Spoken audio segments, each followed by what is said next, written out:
नमस्कार, मैं हूं राजेश पांडे। आप देख रहे हैं श्री नारद मीडिया। इस समय नारद मीडिया की टीम जदयू के कार्यालय में है और हमारे साथ उपस्थित हैं यहां भाजपा के जिला मंत्री श्री धर्मेंद्र मिश्रा जी। इनसे हम कुछ सवाल करेंगे जो जदयू के उम्मीदवार हैं कविता सिंह, उनकी जीत पर। सबसे पहले धर्मेंद्र जी, इस जीत को आप कैसे देखते हैं? सबसे पहले इस जीत की सिवान की जनता को बधाई और आपको भी बधाई। यह जीत जो है, इस अभी तक जो विरोधियों ने जितनी भी चाल चली है, जो उनकी सोच थी, सब कुछ धराशायी हो गई है। जाति पात खत्म हो गया, केवल विकास और राष्ट्र भक्ति, राष्ट्र हित की जो बात करेगा अब वही चुनाव जीतेगा। नकारात्मक राजनीति समाप्त हो गई, सकारात्मक राजनीति की शुरुआत है।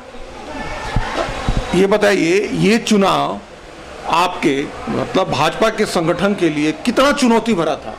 यह भारतीय जनता पार्टी के लिए 100% चुनौती था, इसलिए कि अब कहने में कोई दिक्कत नहीं है कि जनता दल यूनाइटेड यहां से 4 बार चुनाव लड़ चुका था, एक बार भी सफल नहीं हुआ था। इस बार भारतीय जनता पार्टी और जनता दल यूनाइटेड और लोजपा के कार्यकर्ताओं ने जमकर काम किया और एक एक व्यक्ति से मिलने का प्रयास किया, जिसकी वजह से आज हमको जीत मिली है। ये बताइए कि जो पूरा जो संगठन था, लेकिन ऐसा माना जा रहा है कि पूरा संगठन ने साथ नहीं दिया और कहीं ना कहीं कुछ नेता लोग नाराज रहे। देखिए, जो लोग संगठन से जुड़े हुए थे, संगठन से जुड़े हुए सभी लोग अपने अपने दायित्वों का हमने 100% निर्वहन किए हैं। संगठन से जुड़ा हुआ कोई भी कार्यकर्ता, कोई व्यक्ति ऐसा आपको नहीं मिलेगा। जैसे हमको जिरादेव विधानसभा का प्रभारी बनाकर जिला अध्यक्ष के द्वारा भेजा गया है संगठन के काम करने के लिए, तो मैं जिरादेव विधानसभा रात दिन काम करता रहा। इसलिए जिनको जहां का दायित्व हमारे जिला अध्यक्ष श्री मनोज सिंह जी दिए थे, संगठन के सारे लोग अपने अपने दायित्वों का निर्वहन कर रहे थे। राजद ने यहाँ हार की हैट्रिक लगाई है। आप लोगों ने पूरा पुरजोर मेहनत करके अपनी उम्मीदवार यानी गठबंधन के धर्म को निभाते हुए अपने उम्मीदवार को यहाँ से जिताया है, तो इसमें सबसे बड़ी बात क्या है? सबसे बड़ी बात तो भाई हमारे नरेंद्र मोदी के प्रति इस देश की और सिवान की जनता का विश्वास ही इस जीत को दिलाने में बहुत बड़ी भूमिका निभाई है। मतलब आप ये मानते हैं कि मोदी जी का जो नाम है वो चुनाव में सबसे ज्यादा चला? जी बिल्कुल, सबसे ज्यादा चला।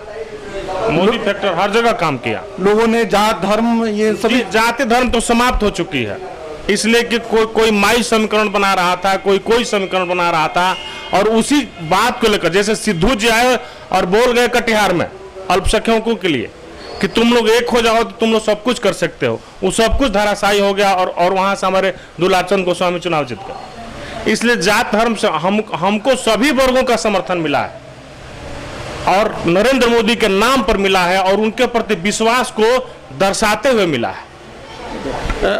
भाजपा का जब यहाँ से टिकट कटा, मतलब भाजपा अब चुनाव नहीं लड़ेगी जदयू, तो आप लोगों के अंदर एक मायूसी तो जरूर आई होगी? जी, उस समय तो मायूसी आई थी, किंतु कविता सिंह और अजय सिंह जब हम लोग के साथ काम शुरू किए तो सारी मायूसी समाप्त हो गई और उनकी विचारधारा हमारी विचारधारा से मिलती है, इसलिए उनके साथ हम लोग जमकर काम किए और आज कविता सिंह जी सिवान के सांसद हैं।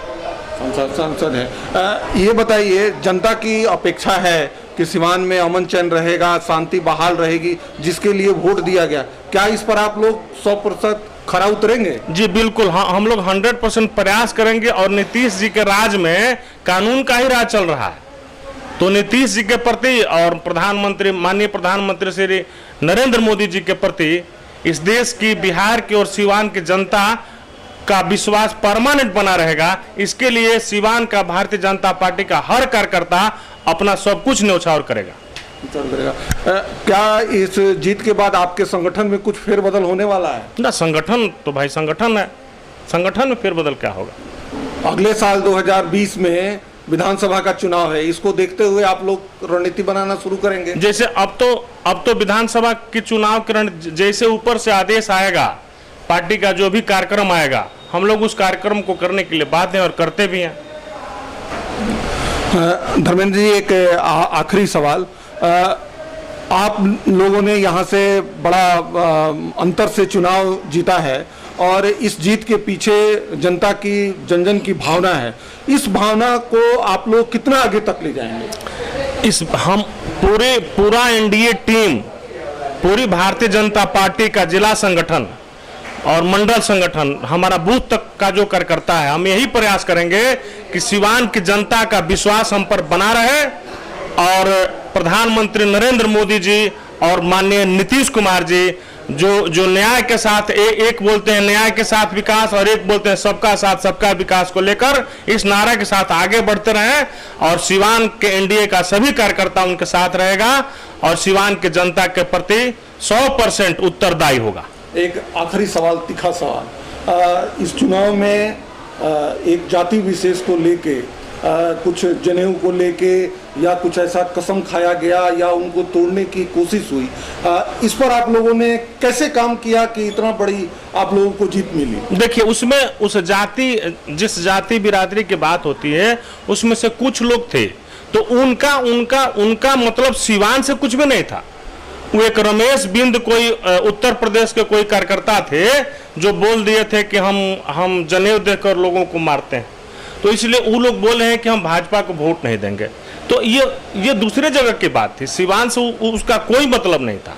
लेकिन अब उसको स्थानीय लोगों ने बढ़ा चढ़ाकर दूसरे तरह से पेश किया और उन लोगों को अब जैसे हर तरह की राजनीति रची गई और लेकिन 99% उस बिरादरी का वोट एनडीए के प्रत्याशी को मिला है। आप बूथ देख लीजिए, आप सब कुछ जांच कर लीजिए, सब कुछ एकदम 100% 98-99% वोट मिला। अब रह गई बात कि हर जाति के कुछ लोग किसी विशेष नेता से जुड़े रहते हैं, तो उस जाति के भी कुछ लोग विशेष नेता से जुड़े हुए हैं, तो लोग हैं, आज भी हैं, कल भी रहेंगे, कल भी थे। इसलिए ऐसा नहीं है कि किसी जाति को टारगेट किया जाए, ऐसा चाहिए। सिवान भारतीय जनता पार्टी का संगठन माननीय अध्यक्ष श्री मनोज सिंह जी के नेतृत्व में पूरा अच्छा तरह से काम कर रहा है और हमें लगता है कि उनके नेतृत्व का काल सिवान भारतीय जनता पार्टी का स्वराक्षरों में अंकित होगा। आपने देखा कि धर्मेंद्र मिश्रा जी ने बड़ी बेबाकी से सभी सवालों का जवाब दिया और कहा कि गठबंधन के धर्म को हम लोगों ने निभाते हुए और यहाँ के उम्मीदवार को हम लोगों ने विजयी बनाया है। एक एक कार्यकर्ता लगे रहे और इसी का परिणाम है कि आज गठबंधन की उम्मीदवार विजयी हुई। आपने नारद मीडिया की टीम से बात किया, इसके लिए आपको बहुत बहुत धन्यवाद। आपको भी धन्यवाद। पापा, सिवान में बड़ा धमाका आ गया है। क्या हुआ? पापा, हाई स्पीड अलायंस कंपनी का नेट आ गया है, आज ही लगवाए वरना कहीं छूट न जाए। पापा जल्दी कनेक्शन करवाएं और फाइल अपलोड और ऑनलाइन नेट खूब स्पीड में चलाएं। तो आज ही संपर्क करें।